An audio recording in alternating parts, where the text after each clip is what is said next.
I'm Cathy Thomas, welcoming Bill Bracken, Executive Chef Founder of Bracken's Kitchen, a community feeding program aimed at helping those in need, utilizing a food recovery program and providing culinary training. Chef will show us how to prepare his delicious savory bread pudding. Chef, this isn't my Nana's bread pudding. I haven't had Nana's bread pudding, so I'm not sure how good it is. But It was sweet. well, this is a savory one, so something I came up with years ago at the Peninsula Beverly Hills. Instead of doing stuffing for Christmas time, I want to do something soft and juicy, and so we came up with savory bread pudding. We've been doing it for years. I can hardly wait. Let's get started. Absolutely. Today we're doing a savory shrimp and truffle bread pudding. So a little bit of truffle in there. We got all sorts of mushrooms here.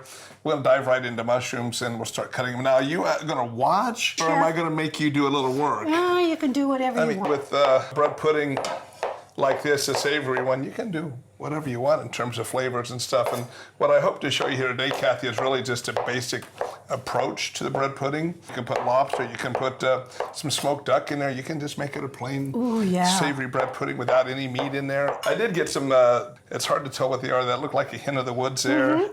Looks like some chanterelle and maybe a lobster mushroom there. It seems to me like wild mushrooms add umami. Indeed. A white mushroom is okay, but obviously when you get into some of these really earthy, fragrant, and flavorful wild mushrooms, you really get some great flavor. So we've got a little shallots here. You can get all fancy and dice them. I like to slice them because I like to bite into my onion. And so we're chopping up a little garlic here. So we got the mushrooms, garlic, and shallots. And same thing with the garlic. I'm leaving it a little bit chunkier instead of mincing it really fine. A little olive oil in the hot pan. Absolutely. How hot is it? You know your pan better than I do. You know, this is not a professional range, so. We're gonna saute these off. And I think this is a really interesting way to make things behave. With your hands? Yeah. Yeah. Most home cooks. They're afraid of that, aren't they? Yeah. They would get a spatula to do that. I don't know if I want to tell you this story, but I went to culinary school right after high school, a small vocational school, and Mr. Perlowitz was his name, and he's a professional baker or pastry person by trade, as he claimed. But he always talks about using your God-given tools first and foremost in the hands. And it all sounded really good until one day I saw him up to his armpits in chocolate mousse. I thought maybe that's just a little bit too much. And he had some really hairy arms, so it really got me scary. Hairy mousse. I'm gonna go ahead and add some of the pepper now. So while that's cooking, I'm gonna go ahead and dice up some basil here. Okay. So those mushrooms are starting to cook down a little bit, so I'm gonna go ahead and add that basil into it now. We're gonna go ahead and put some of this tarragon in there. Again, the key is getting enough in there that you get that flavor, but it doesn't overpower it. I don't want anybody biting the bread pudding and says, ooh, it tastes like rosemary or it tastes like tarragon, because then they don't work well together. And you know, rosemary is one of the strongest herbs out there. Yeah, it has muscles. Yeah. So you can see those got a lot of nice color on them. They've cooked down nicely. So we're gonna go ahead and add our liquid to this now. So we do about half milk and half cream. You can also just use half and half if you wanted to. Yeah. Other thing we're gonna add in here now is just a little bit of truffle and truffle oil. Okie dokie, so what are we looking to do here? Do we want to reduce this down? We don't want to reduce it too much because then you're not gonna have enough liquid on the bread. We can always add more to it. We really just want to simmer it slow and get all this flavor out of the mushrooms and the herbs and garlic. So while this is simmering, we're gonna start cutting the bread. This is brioche. Obviously for bread pudding, you want a softer bread. There was this baker, I don't know if you know him, his name is Dean or something. Yeah, Dean, I know him. He does a wonderful little kind of a faux brioche made with potato, which is, we rescue a lot of his bread at the kitchen to feed our friends in need. So I'll use that all day long. You don't have to be too particular about how you cut it. I'm thrilled that you did relatively thin slices because that means I can buy pre-sliced brioche if I need to. All right, we're gonna go ahead and dump this over the top of the bread. You can always add a little bit of extra liquid, or you can cut up a little bit more bread and add to it if you think it's too soft. I mean, this is comfort food. Absolutely. But we're making it like fancy comfort food today with some shrimp and truffle and stuff in it. So in the comfort of my little town in Kansas, we never had any truffles. And we want to let this set for a while to, first to cool off a little bit before we add the eggs to it, and also just to soak up all that that flavor and that goodness. We're gonna just throw these shrimp in there.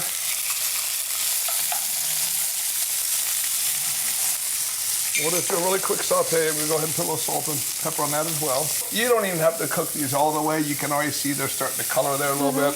We're gonna dump that into the bread mixture, and we will continue to mix it all together. Okay. Normally I would crack the eggs right inside of there, but since we have a minute while we're waiting for that to cool down, we'll crack it in here. We'll use a fork and break them up just a little bit.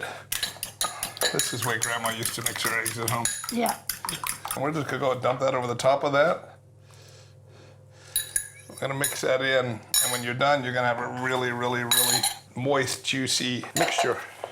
We can put this in a pan or molds or whatever you like. I brought some molds here that we'll use.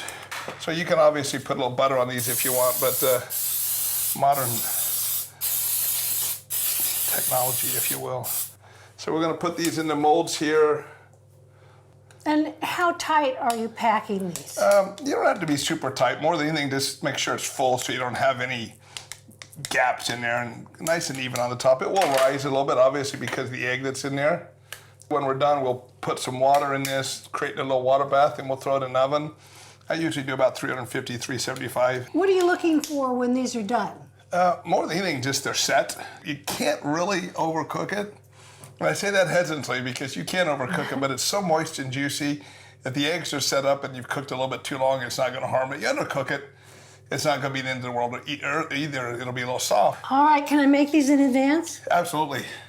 Are you ready to bring it home or what? I'm ready to bring it home, Chef. Okay, fresh out of the oven, nice and warm. I decided to keep a couple of shrimp on the side here for garnish. So just gonna throw 3 or 4 shrimp in here that I saved.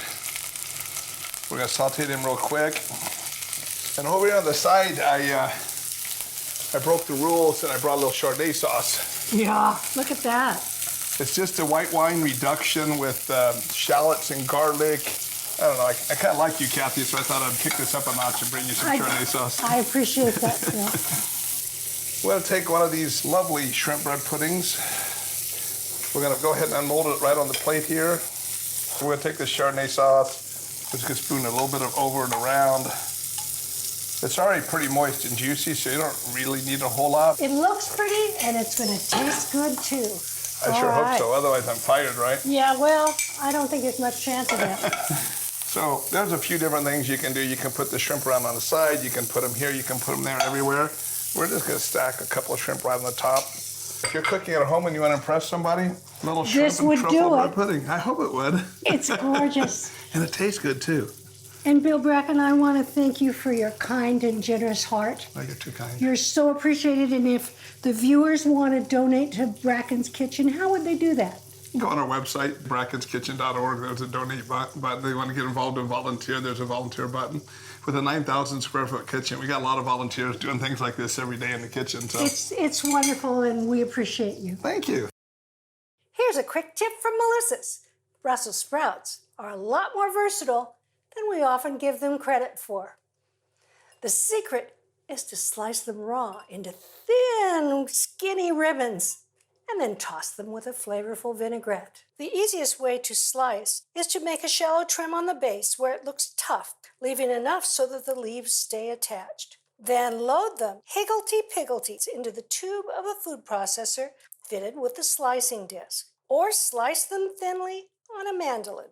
Buzz, buzz, buzz. In a few seconds, those beauties are strips of salad fixings. This dish embraces homey flavors, using the dressed Brussels as a topping for sautéed turkey cutlets.